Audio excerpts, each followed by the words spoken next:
I always thought that my friends were my friends. And that was how it remained for a very long time. But as the years went on and I began to become more and more independent and begin to devote my life to the art of self-improvement, I began to notice that some of the comments that my friends were making was actually malicious attacks on my process of becoming the man I wanted to be, to improving myself. Maybe it wasn't intentional, but the fact of the matter is they were hurting me as a person. And this didn't just extend to my friends, but my family and random people I was meeting at the gym, at the mall, at the school. They were everywhere and still is.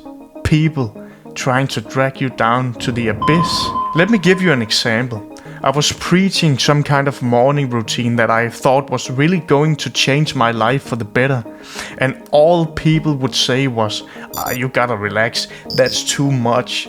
You gotta make sure that you don't hurt yourself. When in reality, all I needed to hear was, that's fucking great. That sounds hard, but it may be a good thing for you. I needed to hear some encouragement. I didn't need to hear that I had to slow down before I even began.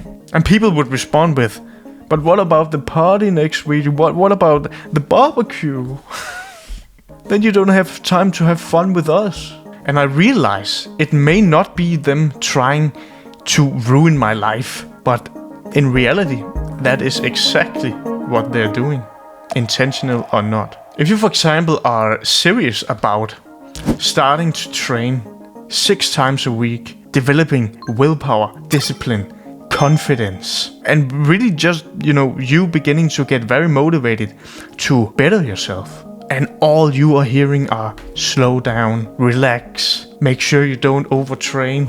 It's like all the people around you are standing still or walking or maybe slowly sometimes picking up the pace. And then they just see you, the fucking Flash, beginning to sprint, run. And they get nervous because they can't keep up with you anymore. Because you're relentless. And they don't like that. They don't like that you are becoming better than them. Because they know that they can't compare to you anymore. So they are trying to stop you. They're trying to, hold you. They're trying to stop you because you're running too fast. And it's also because your friends and family don't want to lose you. They want you to stay the same. They want to always be able to know what your values are, who you are as a person. But if you have made some introspective work and realized that some of your values are shit and has been indoctrinated in your brain since you were a little child, and you want to change that, you want to grow as a person, then people are going to get weirded out. Because people hate change, even when it has nothing to do with them. And that is why you have to realize that your brain is actually much more vulnerable than you realize. All those comments and remarks are slowly infiltrating your mind and corrupting the process of you becoming the man that you want to be. It's just like radiation. You can't see it, but it's fucking everywhere.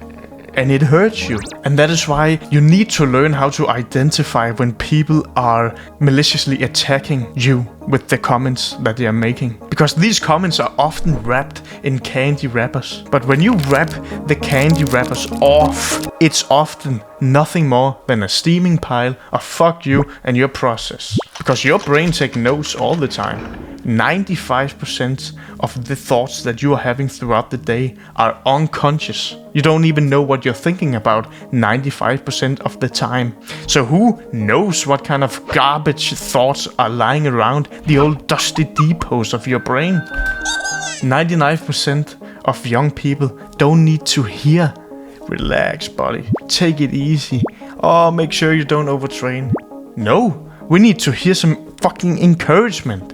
We need to hear push harder, push your boundaries. We need to hear stop eating that shit junk food. We need to hear, what are you doing bro? Why are you keep scrolling on TikTok for hours? That's what we need to hear. You need to feel some shame sometimes. You need to feel ashamed. Because the people who tell you that you should never be ashamed of anything are the same people who would love to see your hard work crumble before your eyes. Because the feeling of shame is actually healthy sometimes because it guides you in the right direction. I like to call shame the guiding feeling. It's the most guiding feeling you can feel, because nobody wants to feel ashamed. It's worse than feeling pain. It's one of the worst feelings that you can feel. So that's why you better fucking listen to that feeling sometimes, because it can guide you in the right direction, because it helps you to identify what you should and shouldn't be doing. And normally I wouldn't advise young men to, dwell too much on their feelings. But shame, if you approach it correctly, it can be a useful tool.